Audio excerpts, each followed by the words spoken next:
Para mitra urang teraskeun hanca dongeng nu judulna nyaeta Kasarung Kasayang Maung. Mang Jaya sapara kanca bade neraskeun cadongeng ieu mudah-mudahan tiasa nyugemakeun etang-etang hiburan pangbeberah mana. Ari cenah para mitra sadaya usum katiga usum naon cenah Mang Jaya katilu katiga teh cenah halodo para mitra. Keur pamejeuna katiga entrak-entrakan cenah kitu para wargi keur meujina halodo kitu teu aya hujan. Kitu para mitra sawah gararing atuh cenah galengan berjan cenah kitu nya para wargi di sawah mah keur memeujeuna usum katiga. Anu cenah para mitra cara irigasi atanapi pengairanana kirang nyugemakeun kitu. Mugi-mugi nagara ge para mitra ikut campurnya dina ngatur pasawahan sangkan irigasi ieu atanapi aliran cai ieu ti hulu nepi ka landeuh teh tiasa kabagi kalayan walatra. Mangga atuh dongeng nu judulna Kasarung Kasayang Maung karangan Kileuk Sanida bagian ke-17 urang lajengkeun deui wilujeng ngadangukeun.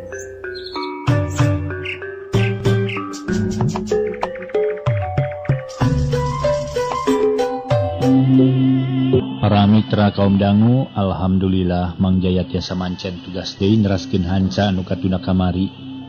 Carios nyambung judulna nyaeta Kasarung Kasayang Maung karya Kileuksa. Dongeng kahaturkeun etang-etang hiburan pangbeberah manah atuh hiburan-hiburan para wargi sadaya kitu. Sambil ngahibur ngabeberah manah maksad teh. Sugan we emutan-emutan kana sametan teh ararical gitu. Bangga sakedap mah. Bangga wilujeng ngadangukeun dongeng enteng nu judulna Kasarung Kasayang Lutung, apunten Kasarung Kasayang Maung.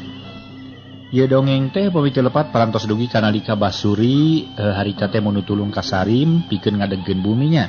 Kumargi bumi anjeunna teh amburadul, hancur gitu. Patulayah. Ieu pura janten kumargi ieu rejeki-rejeki siluman para wargi sadaya. Nalika silumanana dikawonkeun atapi digedag-gedag ge para mitra ngaburudul sadayana kitu. Rejeki siluman daya. Tuh. Rejeki anu henteu ieu henteu halal para wargi sadaya. Mangga urang teraskeun dongeng enteng judulna nyaeta Kasarung Kasayang Maung. Para mitra pamiarsa, gancangna carita sanggeusna basuri ngadegkeun deui imahna. Anu raruntuh teh 2 poe ti harita basuri indit ka lembur Cihanjuang. Nu dimaksud rek mepaikeun Mang Ito. Teu kacaturkeun di jalana para wargi. Jauh teu burung cunuk anggang teu burung datang ari bakatku dikeureuyeuf mah. Harita basuri geus nepi ka Cihanjuang malah geus aya di hareupeun imah Mang Ito. Gancang basuri pupuntenan bari ngetrokan panto. Punten, tok, itok, cek basuri bari ngajanteng hareupeun panto. Teu lila para mitra sadaya.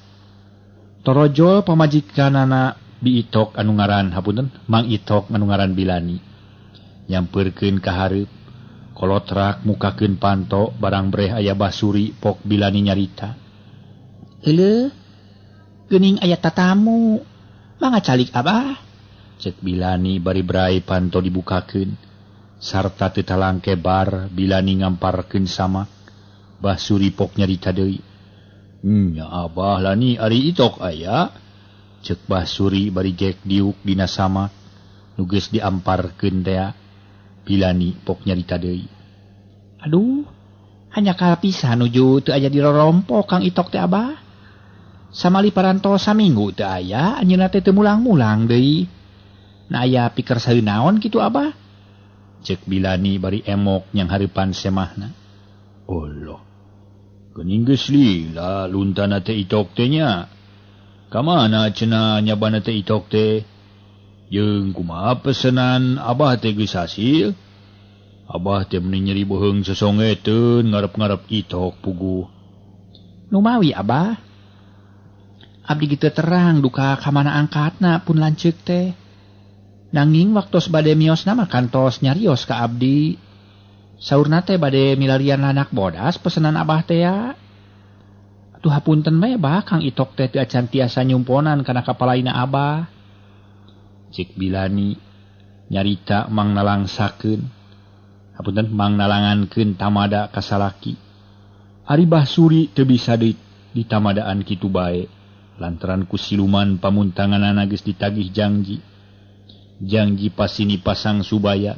Kudu gancang-gancang harti mah nyaeta dicumponan.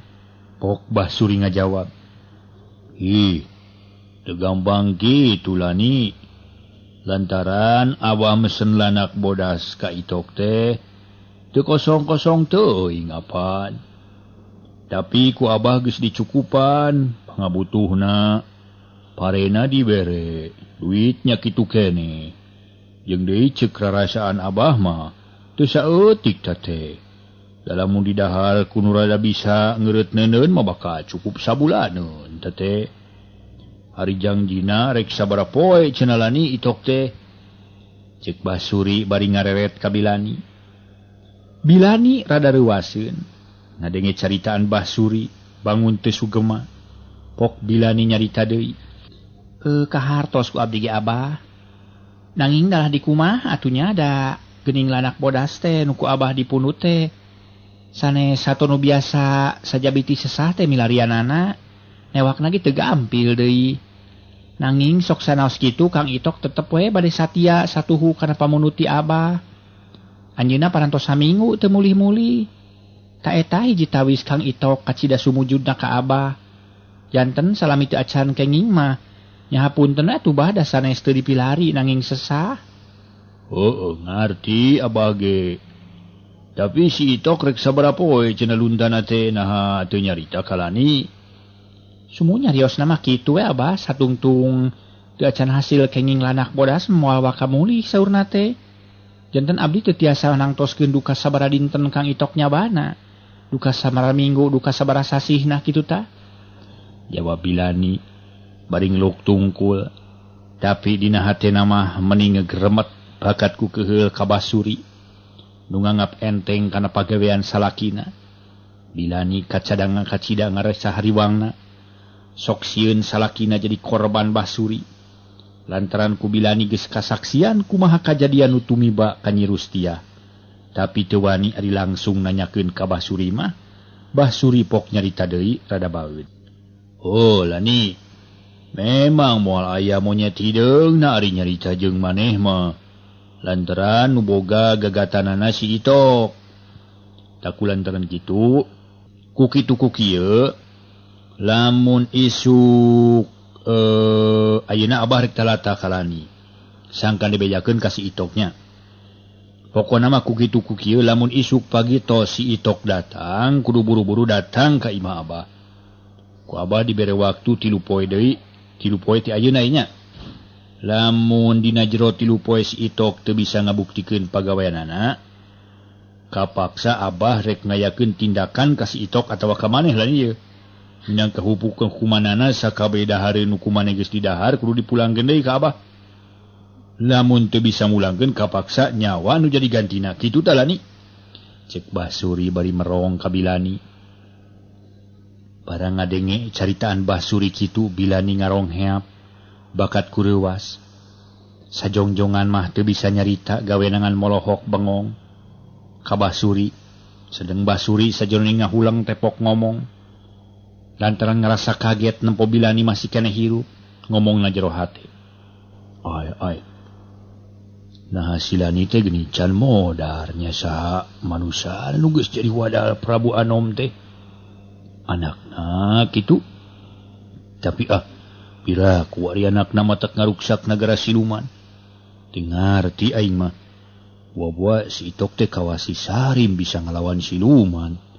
Kitu cek gerentes hate Basuri. Bilani harita teh teu jejeg deui pipikiranana pok nyarita rada ngaleper. Abah, kasauran abah teh ku abdi kahartos pisan. Mangga ku abdi bade diestukeun, bade disangemkeun ka Kang Itok saupami parantos sumping. Nanging abdi teh ngaraos kaget ku ayana kasauran abah neme. Padahal Apaan anu masihan pare sareng artos teh abah kalayan kahoyong abahnya lira. Sanes Kang Itok nu nyuhunkeun. Sajabi ti kitu apaan sapalih deui? Parantos kaladangan ku peusing teh. Nanging naha make kedah mulangkeun deui sagala rupi anu parantos seep ku abdi. Sobi abdi nyuhunkeun penjelasan anu sakira tiasa kahartos ku abdi. Cik Bilani ngawani-ngawani maneh. Nanya ka Basuri atuh puguh Basuri rada eraeun. Ari dikitukeun mah tapi teu matak ngurangan kana kakeuheulna. Lantaran Basuri geges ragrag janji ka Prabu Anom Lokabisesa. Jadi kapaksa nepakeun deui jeurig pateuh. Kajengkelan ka Bilani teh pok Basuri nyarita deui. Wah, untung loba ting tetanya Lani. Pokona ceuk abah kitu we. Kudu kitu teu bisa dirobah deui. Abah teu hayang loba carita nu teu pararuguh. Pokona mah ye nya laksanakeun sagala caritaan abah nu bieu. Ceuk Basuri bari gejelik ini teu pamitan acan. Atuh puguh we Bilani menikat sidak pisan reuwaseunana. Panon molohok neuteup ka Basuri anu ngagejelik ini teu ngomong deui. Bilani nu tadi rek nempas deui teh kalaka ngajentul jiga patung teu bisa ngiceup. Barang geus rada lila pok Bilani ngomong sorangan bari ngusapan dadana. Ari munyung lalampahan teh bet hayang meunang sorangan. Teu sangka geuning Basuri teh adatna meyuni jurinya. Sugan aing nya we jelema berat beunghar tukang tutulung kanu butuh, tukang nalang kanu susah. Ari sing horeng teh nulung mentung. Tetela kabalajog Kang Itok teh boga sobat kabalaj siluman. Ari Kang Itoknya ka mana liarna atuh bet lila-lila teuing nya. Ceuk Bilani bari jung nangtung terus ngagulungkeun deui samak. Leos ka jero kamar maksudna rek neuneun samak sarta teu lila geus kaluar deui. Kasampak tengah imah aya anakna nu tita tadi ngintip di pipir.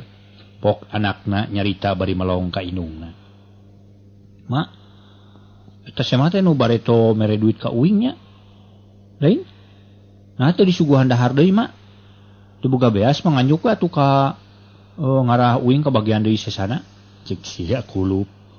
Bangun anu hana euleun nempo Basuri bali. Ari indungna ngadenge caritaan anakna meni kerung bakat ku bingung. Lantaran dina hatena keur ngagugulung kabingung ari si anakna kalah nanya kitu. Pok ku Bilani dijawab bari ngusapan sirah anakna. Ulah ka mana wae nyarita teh Ujang.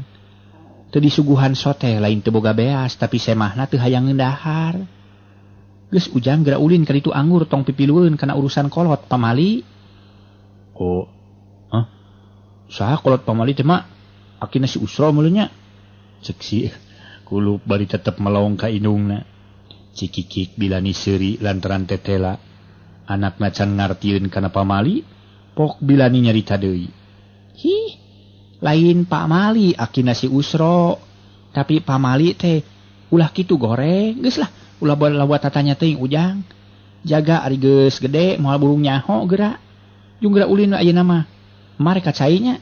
Ceuk Bilani bari ngaleos ka dapur. Rek meresan piring nu kalotor bawaeun kacai. Ari anakna nuturkeun pandeuri bari pok ngomong lalaunan.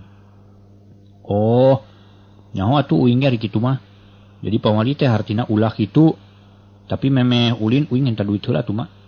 Ceuk anakna bari namprakeun dampaleungeun ka indungna. Atuh Bilani pok ngajawab bari eureun heula meresan piringna. Ari Ujang sok tarotara ti sasari mak menta duit sagala. Keur teu boga duit Mama Ujang, jung we ulin heula ka ditu ayeuna mah. Ke lamun bapa geus datang ku umah dibere. Ceuk Bilani. Oh pamali mak, piraku teu boga duit hiji-hiji acan. Kapan tadi aya jero utang emak. Sok ngenta saketip rek meuli layangan jeung gelasan. Sok nyanyahoanan hirup teh. Make jeung los-los kana jero utang segala rupa. Nyaho ti mana maneh teh ha? Da mamataran duit dina jero utang. Ceuk Bilani neteup ka anakna. Oh, pamali mah da uing nyaho. Naon ari maneh pamali jeung pamali deui atuh? Hiji. Nya. Mageuning teu puguh. Tadi ceuk mah pamali teh ulah kitu pihartieunana. Nah ina nahan je nanya deui ka uing piraku mah teu ngarti. Ceuk si kulup bari malik neteup ka indungna. Heueuh lah geus tong ngomong wae lah da moal dibere duitna oge. Eueuh ayeuna mah cigera ulin mare ka cai. Ceuk Bilani bari leos init ningalkeun anakna nu colohok bengong. Sanggeus indungna geus jauh pok manehna ngomong sorangan. Ih, pikiraneun boga indung teh. Malaksana hayang ka sorang boga layangan alus teh atuh ah. Bae anha. Ke lamun bapa geus datang rek minta duit ka bapa sing loba.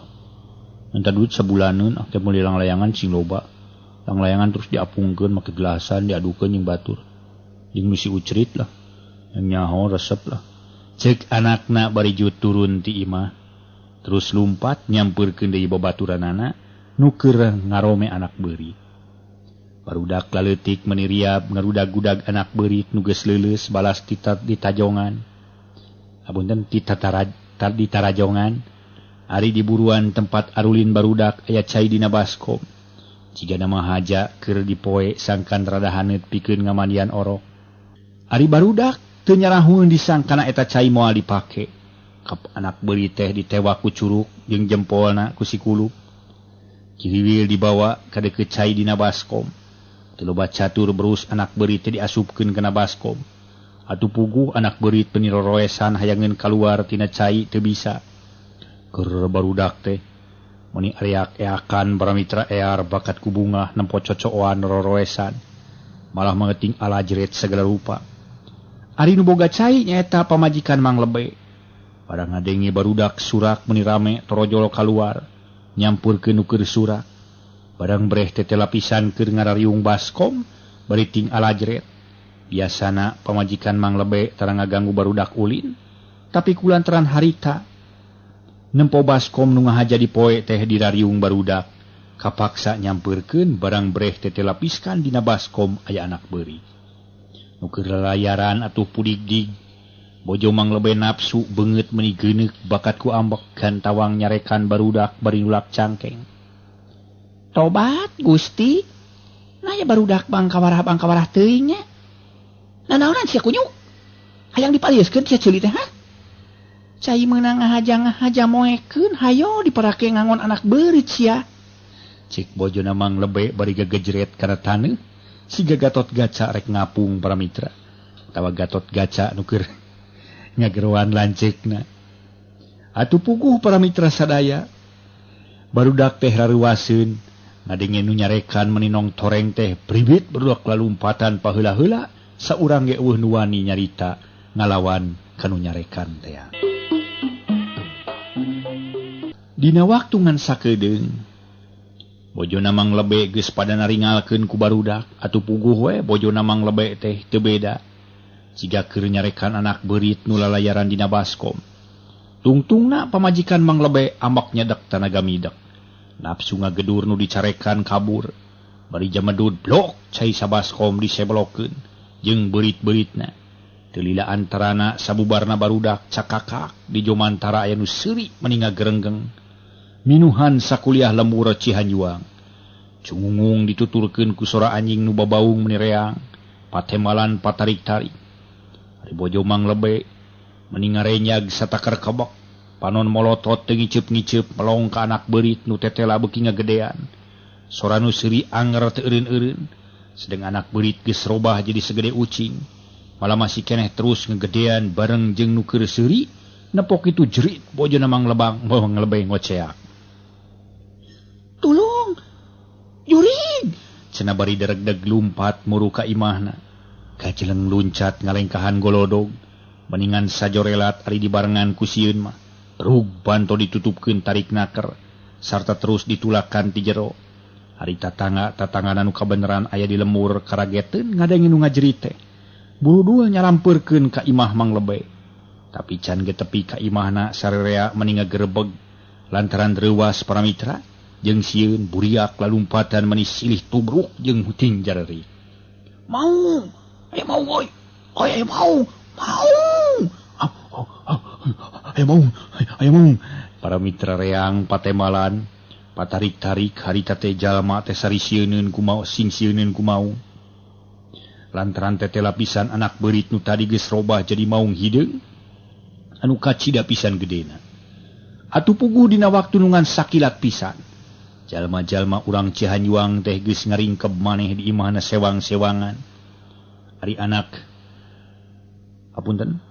anak beurit anu geus jadi maung les, nu seuri teu kadenge deui, tapi leungit sora nu seuri keur aya sora maung menireang ti unggal madhab. Urang lemur Cihanjuang kabeh ngahep-hep, taya nu wani kaluar ti imah, sedeng nu kabeneran aya di sawah di kebon, ting rarenyag ngadenge sora maung gagauran. Sararea ampir bareng lalumpatan ka lemur lantaran sieun ditekuk maung, tapi hanya ka para mitra barang terpi ka lemur sararea ngagarebeg alabatan tadi sabab sora maung teh kalah beuki rame derdeg nu ti kidul lumpat ka kalerkeun, nu ti kaler ka kidul tungtungna pabaliut kudu lalumpat di jero lemur. Sora maung tinggal laur dialokan ku brag-brig-brugna sora panto. Sora maung teh para mitra teu eureun-eureun, malah nu dengaran panto teu eureun-eureun bakat ku kasima deui. Di jero ditulakan ti luar nu hayang asup kitu jeung kitu kaayaan. Ari barudak nu tadi ngarome anak beurit saurang geus teu aya anu nguramprang di luar. Malah si kulup nu geus nyusup kana kelek inungna. Sedang Bilani meninga gibrig bakat ku sieun. Lantaran upama eta maung nyampeurkeun tangtu bakal bisaeun asup ka imahna lantaran pantona teu page. Bari ngadeg-deg panon molotot kana panto, sok sieun nya raja leuweung teh nganjang ka imahna. Si kulup ngahep-hep teu wanieun disada, malah jigana ngarenghap oge ditahan bakat ku cape. Balas ngadeg-deg nu kadengena roktokna huntu di aradu jiga nu keur kabulusan. Bilani sanajan sieun gepok maksakeun nyarita. Itung-itung ngabeberah ka sieun, ari diajak nyarita teh si kulup keur kasima. Ujang, tadi ku emak kadenge aya nu nyarekan ka Ujang jeung babaturan Ujang saha nu nyarekan teh? Anak beurit mah ceuk si kulup ponok. Anak beurit? Pira ku Ujang anak beurit nyarekan? Nyarekan saha bae tadi teh Ujang? Ceuk Bilani bari ngusapan anakna. Anak beurit mah, jawab si kulup angger kawas tadi. Be, teteh lagi soak Ujang teh. Pedah naon atuh Ujang? Anak beurit mah, ceuk si kulup beuki tarik ngajawabna. Uteung teuing anak beuritnya, make jeung wani-wani ngaheureuyan ka Ujang. Keun supa urang bejakeun ka bapa. Ceuk Bilani para mitra sadaya bari ngusapan deui si kulup. Nu angger nyusup kana kelekna. Ari sora maung nu tinggal laur beuki lila beuki jauh, malah tungtungna les teu kadenge deui. Bareng jeung leungitna sora maung panto imah Bilani aya nu ngetrokan. Kebeg para mitra. Bilani ngarenyag bakat kureuwas lantaran ingetanana masih keneh kana maung. Ari ti luar pok anu ngageroan teh nyaeta gageroan ka Bilani. Punten. Lani aya maneh ngadengin ngageroan sorana ngaranna pok Bilani nanya kanu di luar. Sanu gageroan ka kuring teh? Cek Bilani rada ngadeg-deg lantaran masih keneh sieun. Nu di luar tayalian Iwati Mang Itok geus datang ka lemur Cihanjuang. Pok Mang Itok ngajawab. Oh nu di luar teh Raden Itok, buru-buru buka panto lantaran Raden Itok hayang nginum yeuh. Sajabat ti kitu Raden Itok geus lapareun hayang ngeundahar. Buru buka panto Lani. Cek Mang Itok bari nyengir seuri sorangan. Bilani atoheun ngadenge salakina datang. Lat poho kana kasieun kojengkang ngadeuketan kana panto sarta teulang talangke. Berai panto dibuka ana breh teh lapisan. Mang Itok geus siap-siap rek ungah pok Bilani ngomong ngabagiakeun. Heuleuh geuning Kang Itok. Syukur Kang buru-buru datang. Boro kuring teh mani geus nyeri beheung sosongeteun liuk deui nempoan ka jalan. Ari nu didagoan teu emol-emol. Ama kitu datang-datang. Apaan ayeuna datang? Kona si kulup? Cek Mang Itok bari tengah-tengo ka tengah imah. Ana breh si kulup keur nyempo di pojok bari murungkut. Barang nempo bapana datang, gero si kulup ngabagiakeun ka bapana. Bapak datang? Naon Pak? Na oleh-oleh ke uing. Pada aku datangnya balengoh. Teu inget ke uing Pak. Ari bapak teu papanggih jeung maung Pak. Tos di mana wae bapak atuh? Cik si kulup menimrak pak nanyana ka bapana. Cakakak Mang Itok siri bunga. Tete lah anak bapak mah capetang. nanya meninga ngalegedet gitu. Oh hiji-hiji atuh ujang nanya teh jawab hiji nanya deui jawab hiji nanya deui. Ieu mah can dijawab hiji acan meninggalut kitu pertanyaan teh. Halus ujang. Halus. Anak bapak kudu kitu ngarah loba ka nyaho ari loba tatanya mah. Geus tong loba tatanya lah ieu namanya. Lantaran bapak ge capek keneh ongkoh. Ki lamun geus reureuh ka kaca urang ngadongeng bari ngopi. Sok diuk jang tong nanya ka bapak. Kayak urang ngadongeng bari ngopinya. Cek Mang Itok bari gek diuk dina palupuh bari nyarane kana tihang. Bilani hidang geus nyadiakeun cai ente. Jep sajongjongan mah taya nu nyarita. Mang Itok ngabaheuhai we. Bari ngageberan dadana kudu dukuy. Si kulup colohok nempok kalakuan bapana. Malah Bilani sarua colohok bengong nempok ka Mang Itok. Lantaran sakujur awak Mang Itok rancucut jiga tas 3 brus. Tapi Bilani jeung si kulup can warani nanya lantaran Mang Itok jiga nu kacida capena. Sanggeus rada lila pok Bilani nanya ka Mang Itok. Kang Itok, geus teu capek ayeuna mah? Henteu lah nina, aya naon kitu jiga nu kaget. Nya Kang Itok kaget kuring teh. Lantaran Kang Itok jiga nu 3 brus ka balong. Cik terangkeun kunaon Kang Itok teh? Sabab jeung musababna kumaha lantaranana? Mustahil ari kesang nepi kana buuk mah. Cek Bilani bari neges-neges kana awak salakina. Samemeh Mang Itok ngajawab si kulup ngilu nanya ka bapana. Oh pak, uing geus seru kaget atuh, empu bapak jiga anu manyur. Nah bapak teh tas diteuleum gitu. Mun anu manyur saha jelmana pak, keun ku uing rek dilawan. Ya bener. Anak bapak mah kudu wanian lah. Lain raget atuh ujang. Kaget meureun tadi teh raget dasar ujang mah saliwang boga ceuli teh. Sok dirorek tara jang. Lamun tara minta dikodekan ka emak tah. Lantaran emak ujang sok pinter kuda kodek teh. Sok ieu kana ceuli teh. Budak teh sok dipapantan teu bener nya. Sepuguh Kang Itok nu pinter mah. Ari nanya ka batur sok hayang buru-buru di temalan. Ari mana ditanya sok karareser nemalan teh. Cek Bilani mimiti ngajak perang. Si kulup bingungeun dikitukeun teh. Pok si kulup nyarita deui. Sok atuh mak, jeung bapak pahareng-hareng. Cek bapak tadi pinter kodek cenah emak. Ayeuna emak nu pinter kodek cek bapak. Jadi mun kitu mah tuh nya, ayeuna bapak cek emak pinter kodek. Jadi pakodek-kodek meureun nya. Bapak jeung emak teh palalinter kodeknya. Sok buru-buru ah. Ngadongeng pak, uing hayang nyaho kana lalakon bapak. Jeung deui ari bapak papanggih jeung maung teh cing. Cek si kulup bari ngagelehe kana pingping Mang Itok. Lantaran ngarasa sono ka bapak geus lila teu papanggih. Para mitra sadaya, sonona anak kanu jadi bapak. Buktina si kulup sono kanu jadi bapana Mang Itok bari ngagolehe dina pingping teh menta ngadongengkeun kumaha pangalaman jeung lalampahanana. Samalah mah lain anak nabungkul pamajikan ge nya kitu keneh. Menta didongengkeun kumaha kajadian-kajadian anu tumerap kana sa pangalaman Mang Itok teh. Saterusna atuh Bilani nyarita. Kang Itok, sok buru-buru dongengkeun lalakon salila nyaba teh. Jeung sabenerna teh kunaon atuh pangna meuni rancucut kitu? Heula atuh darengekeun kuduaannya. Tadi teh pangangguran hayang nyoba ilmu anyar. Kami teh hayang datang ka imah ulah aya nu nyahoeun. Maksud rek asup we ka jero imah teh kudu ngalaan heula panto ngarah demit. Nya kami teh nyoba-nyoba ngarubah jirim jadi anak beurit terus ngarayap ka sisi gawir. Ari satadina mah hayang ngaheureyan maneh lani. Tapi cilaka awak kami teh der atuh kapanggih ku barudak. Nu keur ngarara jangkrik dina gawir. Atuh der pada ngepung ku sarerea, lumpat ka ditu salah. Lumpat ka dieu salah. Lumpat ka hanapeun batu, nu rada buni dirarojokan nepi ka nyeri awak. Kapaksa tabijil deui, terus lumpat ka buruan imah Mang Lebe, maksud rek nyumput hanapeun tumpukan suluh. Tapi sialah ni, barudak loba lain memueusan atuh. Daya puluhna, tincakeun kami teh kalah kepada nyepakan we bari disarurakan. Aduh, eta malani hate meni geus teu pararugu rarasaan.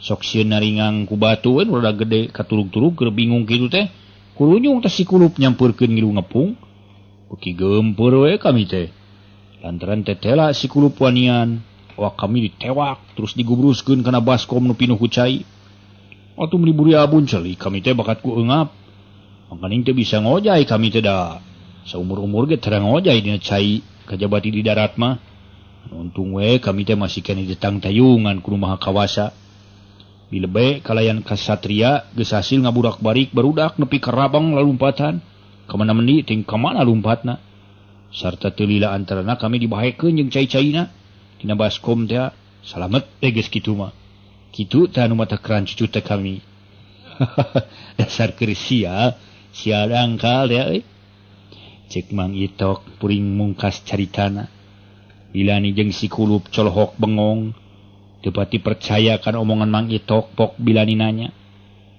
Mang Itok nanyaan teh cik atuh geureunan kana mantun teh lantaran ngan pantun nu pantes ngarahul mah tapi lamun nya kitu mana buktina cek bilani bari neuteup seuk ari maneh lani kami mah ti mimiti poe teh geus janji ka diri sorangan moal ngabohong ari teu kapaksa mah tapi lamun maneh nyaan perlu ku bukti heug ku kami bakal dibuktikeun ayeuna keneh tapi kudu kana ngajirim kana naon kami ayeuna cek Mang Itok nangtang puguh bilani jeung si kulup ngararenjag bakat ku heran pok si kulup nyarita oh jadi langlayangan pak hush tuh bisa jadi langlayangan mah tapi kudu jadi sato atau naon wae nu nyawaan cek Mang Itok regot nginum heula bilani pok nyarita ka si kulup sok yang usul kadinya hayang nyaho bapa maneh teh mantun atawa lain pek sebutkeun hayang jadi naon bapa teh ke eta pak jadi heula nya oh ujang basa ka sawah ujang nempo sawah aya nu gagarayaman oh jadi keuyeuk pak dan ku bapa dilaksanakeun tapi sameme bapa ngabuktikeun bapa rek amanat heula omat ieu kajadian teh ulah dicaritakeun ka batur sabab saknyana bapa lain rek pamer tapi ngan sakadar rek ngabuktikeun nyumponan ka hayang nu jadi anak nya jeung maneh deui lani sok jawab heula rek nurut moal cek Mang Itok mere heula pepeli are Kang Itok heug ku kuring moal dicaritakeun ka sasaha malah cek paribasana sanajan indung suku ge moal dibejaan jeung tibatan betus tina bibir mah kajenting betus tina beuteung syukur ari ujang kumaha moal Pak kuing moal dicaritakeun ka sasaha aja Pak malah indung leungeun ge jeung mah moal dibejaan Pak jawab si kulut pipilweun kana omongan indungna pok Mang Itok nyarita deui halus atuh kitu mah jang halus syukur ye jadi jelema hirup teh kudu hartina mah nyaeta inget kana janji sakur nu geus dijanjikeun ku urang kudu ditedunan lamun janji kumaha bae contona bieu ujang janji moal ngabejakeun kudu ditedunan hartina nedunan moal ngabejakeun teh ulah diucace ka batur ieu teh ngarupakeun rusia hungkul pikeun urang sakulawarga nya halus ngan bapa lamun bapa geus ngajirim jadi keuyeub ulah diganggunya lantaran bisi bapa poho kabalik sok baranungan kuduan cek Mang Itok bari reup meuremkeun panon leungeun duanana dirangahkeun ka luhur nurutan keuyeub tapi can ge dilageus brai de Mang Itok beunta terus nyarita aduh poho kami teh pareureum heula atuh sakedeung hese ngarubah jirim ari dipolototan we masuk pareureum kadinya cek Mang Itok marentah ka bilani jeung ka si kulup duanana pati loba catur reup pareureum nurut kana kahayang bapana nyata Mang Itok ari Mang Itok nempo pamajikan jeung si kulup geus pareureum ku siwel Mang Itok ngaluarkeun jimat terus kunyam-kunyam babacaan mapatkeun jampe pamakena sanggeus rada lila paledug tina awak Mang Itok aya haseup bodas ngaguliweng ngurilingan Mang Itok beuki lila haseup teh beuki loba malah tungtung nama awak Mang Itok bunyi katutupan ku haseup teu lila haseup jadi ipis deui nungtut saeutik demi saeutik laleungitan barang haseup geus leungit breh katempo aya hiji keuyeub nu kacida gedena ampir sarua jeung nyiru Sedang Mang Itok geus eueuh lantaran jirimna geus robah jadi keuyeub. Geus kitu mah pok eta keuyeub nyarita. Sorana teu beda jeung sora Mang Itok. Sok udah bareunta ieu mah. Danik. Kulup. Cek Mang Itok geus robah jadi keuyeub. Berai Bilani jeung si Kulup bareunta hampir bareng. Barang breh duanana celohok bengong teu bisa ngomong. Sungut salawak. Tapi teu soraan teu beda ti sungut buaya anu keureunaheunnan laleur. Si Kulup nempok keuyeub nu sagede nyiru menimbulungkut bari ngarayap lalaunan kana lahunan indungna. Bilani teu ngomong gawena colohok bengong bari teu ngiceup-ngiceup. Tapi kikituan teh teu lila pok Bilani nyarita lalaunan. Kang Itok, geus ieu tong lila-lila teuing kikituan teh Kang. Kang Itok, ieu si Kulup sieuneun menipu purungkutan. Cek Bilani bari panon mah molotot kana keuyeub ngaganti raga Mang Itok. Puguh we ngadenge Bilani nyarita kitu. Mang Itok teu loba deui catur terus matak di ajianana. Tapi harita teu nitah peureum ka Bilani, kalah reup kaayaan di jero imah Mang Itok jadi poe. Bilani mending ngarenyag nempok kitu, tapi teu wani nyarita cicing bae bari nangkeup si Kulup. Teu lila berai di jero imah Mang Itok ngebrak deui caang kawas tadi, malah breh Mang Itok katempo keur ngajentul diuk dina urut tadi. Si Kulup nempo bapana geus balik deui kawas tadi pok nyarita. Bapak keuyeub? Nyaan bisaan bapak mah nya? Cek si Kulup bari keprok sorangan cakakak Mang Itok seseurian. Kulup. Anak bapak calon jagoan, percaya henteu Kulup? Cek Mang Itok nanya ke anakna. Percaya Pak ah. Uing hayang juga bapak Pak. Oh, pas bapak lah jadi keuyeub atau bisa jadi anak beurit Pak. Kumaha Pak, bejaan Pak, kuring hayang nurutan kuring. Cek anakna bari pindah deui diukna kana lahunan bapana. Bilani gancang nyarita miheulaan Mang Itok. Kang Itok, ti meunang ieu menang ilmu kitu Kang. Nasalila ngalalana teh ngan menang nu kitu wungkul. Kumari usaha neangan kipayah teh mawa hasil tawah henteu. Cek Bilani mimiti nanyakeun hasil usaha Mang Itok. Pok ku Mang Itok dijawab. Ani, pertanyaan maneh teh meni loba, teu beda jeung pertanyaan anak.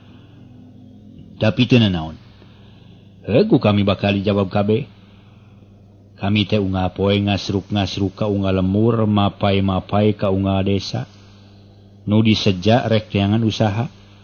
Ngan hanya kalani. Kaditu suwung ka dieu eueuh. Unggal pabrik disungsi, unggal perusahaan didatangan, tapi tetep we hasilna kosong molongpong. Kami ngahaja datang ka hiji desa, nuker ngarolah sawah. Maksud rek neangan sugan anu butuheun tukang macu, tapi kulantaran kami teu boga pacunya teu aya butuheun. Tah kulantaran kitu lani.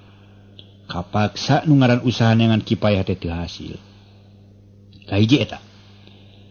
Ari nu kaduana, ngeunaan masalah ilmu nu bieu ku kami ditemongkeun.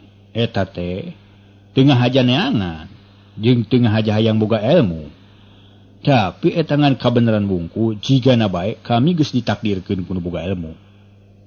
Jadi ditakdirkeun kudu boga ilmu kitu. Eta ilmu teh asalna teh nya ti kami keneh. Ngan waktu anyaran ka pimilik mah kami teu nyaho gunana jeung teu nyaho eusina. Ari buktina nyaeta Sihung Bagong sajodo jeung cucuk lanak boda sasiki. Eta dua barang teh sanya nama geus aya eusian ti bareto. Tapi kulantaran kami teu ngarti jeung teu nyaho kana soal jimat nya dianggap cocokan we tadi nama. Nya so teh dibawa eta pe da resep kami mah sakitu dalani. Cek Mang Itok nutupkeun carita Bilani can ngartieun pok nanya deui. Ari nyaho yen eta jimat teh aya eusian ti saha Kang Itok? Cek Bilani. Oh, soal eta. Kieu teh mimitina euy lani. Sakumaha nu geus ku kami dibejakeun tadi. Yen kami teh geus janji ka diri sorangan. Di mimiti detik ieu, menit ieu, poe ieu kami moal ngabohong. Dah kulantaran kitu. Sakabeh lalakon nu kaalaman ku kami bakal dicaritakeun ka maneh lani. Tapi sameme kami ngamimitian nyarita, kami rek mere pepeling, sangkan maneh ulah nyaritakeun lalakon kaalaman ku kami ka saha bae oge. Kajaba, ti kitu maneh kudu narima kana naon-naon nu geus tumiba ka urang sadaya. Ari sabab rek dicaritakeun teh bakal ngajadikeun hiji kaanehan pikeun maneh. Ari lalakonna kieu geus. Mimiti kami tepung jeung hiji aki-aki nu boga ngaran Aki Burahol, Nini Burahol. Jadi kami teh manggih Burahol sajodo lemurna teh nyo laut bawahan Gunung Galitri. Teh eta aki-aki kami meunang pituduh jeung bantuan anu netelakeun. Yen ieu jimat aya isian. Ari lalakon anu salengkepna mah kieu ye. Cek Mang Itok bari darak-darak para mitra sadaya nyaritakeun pangalamanana ti mimiti dahar di barung Ma Oma nepi ka danget harita kabeh dicaritakeun taya nu kaliwat. Barang tamat Mang Itok nyarita pok Bilani nanya ka Cidia kagetna. Jadi lamun kitu mah Kang Itok teh munyung ka maung atunya. Paingan memeh datang Kang Itok sora maung meuni tinggal laur matak soak salah lemur. Ari Kang Itok kunaon make luluasan kitu Kang Itok? Da kuring masuka sanajan dahar sore teu isuk, dahar isuk teu sore oge.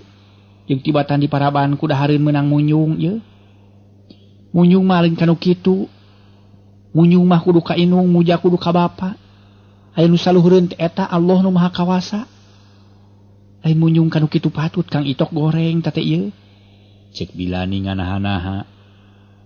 Kasalakina ari Mang Itok sanajan nyaho pamajikanana rada ngahareng ge teu ieu ambek malah kalah nyeh seuri terus nyarita. Ulah salah arti lah ni. Kami mah teu rumasa lamun disebut munyung ka maung. Ari sabab nu nyanggupan rek nyumponan sagala pangabutuh urang lain kami nu nawar lain. Tapi kasamukan Prabu Malondra. Sajabati kitu kami moal rek ngorban ke nyawa model Bahsuri. Lantaran kami mah ngabelaan anak jeung pamajikan. Malah lamun bisa hayang ngabelaan sakur jalma nu kalantar kawas urang kitu. Ai Prabu Malondra nya sote sanggup mere bantuan ka urang. Lain pedah dipunjung dipuja, tapi manehna ngarasa ngahutang budi, pedah kami teu tulus ngabinasa lanak bodas. Demi lanak bodas, anu ngarajaan nagara lanak teh sobat medok Prabu Malondra. Sajabati kitu aya deui sababna, nyaeta Raja Siluman Buta Hejo anu ku Basuri dipunjung dipuja musuh kabuyutan Prabu Malondra kitu. Jadi kami mah lamun kumaneh rek disebutkeun munyung teh teu sah, teu ngarasa sanggeuk we pokona mah. Lantaran kahiji kami teu ngentah harta bana ka Ratu Maung nu katelah Prabu Malondra. Tak bisa balikna manehna nu mere. Ari kaduana kami teu boga kawajiban pikeun mere caos ka Ratu Maung.